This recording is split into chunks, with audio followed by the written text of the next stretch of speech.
કેમ છો મારા વાલા વિદ્યાર્થી મિત્રો? તમારા બધાનું ફરી એક વખત હાર્દિક સ્વાગત છે ભાઈ એક નવા જ વિડીયો અંદર. હાલ અત્યારે સુપરવાઇઝરની ભરતીની જાહેરાત ભાઈ કરી છે. સુપરવાઇઝરની ભરતી આવેલી છે. જીએનએમ, એએનએમ, બીએસસી નર્સિંગ વગેરે લાયકાત અહીંયા છે. ત્યાં મેં લાયકાત જણાવેલી છે, પરંતુ તમે વિડીયો છે સંપૂર્ણ જો, પછી જ અપ્લાય કરજો. 40,800 રૂપિયા તમને પગાર આપવામાં આવશે. પગાર પણ ભાઈ તમને સારો એવો મળશે પ્રથમ 5 વર્ષ માટે. સારી એવી ભરતી છે. આપણે ભરતીની સંપૂર્ણ માહિતીની ચર્ચા કરીશું. એના પહેલા જે પણ મિત્રો 10 પાસ 12 પાસ ગ્રેજ્યુએશન કરેલા છે, જે આ ભરતીમાં અપ્લાય નથી કરી છતાં પણ આ વિડીયો જોઈ છે, તેના માટે ટોટલ 8,000 જેટલી જગ્યાઓ, આ બધી એક જગ્યા ભરતીઓ જેટલી પણ મારી પાસે ભરતીઓની અપડેટ છે, એ બધી ભરતીઓને હું સરવાળો કરું જગ્યાઓનો, એટલે 8,000 જેટલી જગ્યાઓ થઈ જાય છે. તો એ ટોટલી જેટલી પણ ભરતી છે એનો વિડીયો છે ટૂંક સમયમાં ચેનલ પર આવશે. તો અત્યારે હાલ આપણે ચેનલ સબસ્ક્રાઇબ કરી બેલ નોટિફિકેશન ઓલ ઉપર સેટ કરી દેજો. બાકી તમે વિડીયો છે સ્કીપ કરી શકો છો, કારણ કે આની અંદર જેણે પણ જીએનએમ, બીએસસી નર્સિંગ એવું કરેલું છે એના માટે જ છે ને. આ હોસ્પિટલની અંદર નોકરી જે પણ છે તમને મળવાની છે. તો એના માટે તમે 12 પાસ ફક્ત કરેલું છે, 10 પાસ કરેલું છે, તો તમારા માટે આ વિડીયો નથી. તો તમે અત્યારે સ્કીપ કરી શકો છો, પરંતુ ચેનલ સબસ્ક્રાઇબ કરવાનું ભૂલતા નહીં.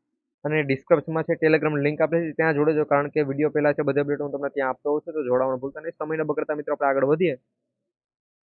સુપરવાઇઝર તરીકેની છે આ ભરતીની અહીંયા જાહેરાત કરવાનો છે, એ તમે જોઈ શકો છો એ પ્રમાણે. આમાં પહેલાં તો આપણે કેટલી જગ્યાઓ છે એની વાત કરીએ મિત્રો. જગ્યાઓ પણ અહીંયા તમે જોઈ શકો છો કે ભાઈ ટોટલ કેટલી જગ્યાઓ પર આ ભરતીની છે જાહેરાત કરવામાં આવેલી છે. એના પછી કેટેગરી પ્રમાણે કેટલી જગ્યાઓ છે એ પણ તમે અહીંયા જોઈ શકો છો કે ભાઈ કેટેગરી પ્રમાણે છે કેટલી જગ્યાઓ આપેલી છે. એના પછી તમે નીચે આવી જાઓ એટલે નીચે છે તમને જોવા મળશે ભાઈ તમને આંખે કઈ રીતનું દેખાતું હોવું જોઈએ ને એ પ્રમાણે થોડીક માહિતીની ઇન્ટ્રોડક્શન આપેલું છે. બાકી વયમર્યાદાની જો હું વાત કરું તો તમારી વયમર્યાદા 3/8/2026 સુધીની માન્ય ગણવામાં છે. ત્યાં સુધીમાં માન્ય ગણવામાં છે. 18 વર્ષથી 36 વર્ષના ઉમેદવારો અપ્લાય કરી શકે છે. જેને એજ રિલેક્સેશન લાગુ પડે છે એની વાત અહીંયા થાય છે. તો એના માટે 41 વર્ષ સુધી અને છેક 45 વર્ષ સુધી, 45 વર્ષમાં અપંગ ઉમેદવારો પણ આવી જાય છે, એ પણ અહીંયા તમે જોઈ શકો છો. એના પછી નીચે આવી જાય એટલે પગાર ધોરણની આપણે વાત કરી લઈએ. તો મિત્રો તમારો જે પણ પગાર છે એ તમને 40,800 રૂપિયા મેં કીધું એ પ્રમાણે આપવામાં આવશે. અને એ પણ પ્રથમ 5 વર્ષ માટે જે દર વખતે ભરતીમાં હોય છે એ અહીંયા તમે જોઈ શકો છો. આ મુજબ છે તમને પ્રતિ માસ પ્રથમ 5 વર્ષ માટે 40,800 રૂપિયા મિત્રો પગાર મળવાપાત્ર થાય છે. એના પછી તમે નીચે આવશો એટલે 7મા પગાર પંચ બાદ તમારો પગાર છે એ કેટલો થાય છે. તો અહીંયા 92,300 રૂપિયા સુધી છે મિત્રો તમારો પગાર વધે એ પ્રમાણે પણ અહીંયા માહિતીઓ આપેલી છે. શૈક્ષણિક લાયકાત પણ મિત્રો અહીંયા તમે જોઈ શકો છો, તમારી શૈક્ષણિક લાયકાત છે શું શું હોવી જોઈએ એને લઈને પણ અહીંયા અપડેટ આપવામાં આવેલી છે. એના પછી અહીંયા તમે નીચે આવી જાઓ છો તો નીચે તમને જોવા મળી જશે. અને મિત્રો આની અંદર એ પણ માહિતી આપેલી છે ભાઈ તમારું પેપર છે ક્યારે લેવામાં આવશે. એના પછી તમારી એક્ઝામ હશે તો એના માટે શું શું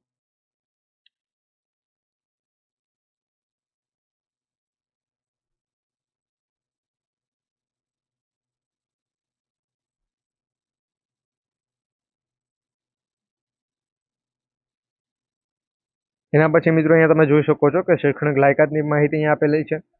અને કમ્પ્યુટર અંગેની જાણકારી પણ હોવી જોઈએ. એટલે ઘણા બધા મિત્રોને એવો ડાઉટ હોય ભાઈ કમ્પ્યુટર અંગેની જાણકારી એટલે શું? તો ભાઈ તમે 10મા ધોરણની અંદર કમ્પ્યુટર રાખેલું હોવું જોઈએ, 12મામાં કમ્પ્યુટર રાખેલું હોવું જોઈએ. હવે ઘણા એવું હોય કે 10મામાં કમ્પ્યુટર રાખ્યું છે અને 12મામાં નથી રાખ્યું. ઘણાએ 10મામાં ન રાખ્યું અને 12મામાં રાખ્યું.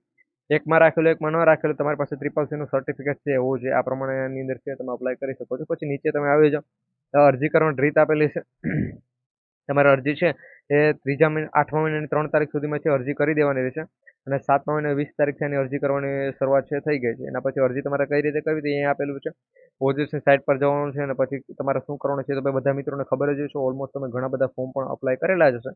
એના પછી અહીંયા તમે નીચે આવી જાઓ એટલે તમને એ જણાવે છે ભાઈ કેટલી ફી છે તમારે ભરવાની હોય છે. તો અહીંયા મિત્રો તમે જોઈ શકો છો બિન અનામતના જે પણ ઉમેદવારો છે તો બિન અનામતના ઉમેદવારોને છે મિત્રો 500 રૂપિયા ફી ભરવાની રહેશે. બાકી અનામત વર્ગવાળા જે પણ મિત્રો છે એ બધા મિત્રોને છે મિત્રો 400 રૂપિયા અહીંયા ફી ભરવાની છે એ હોય છે.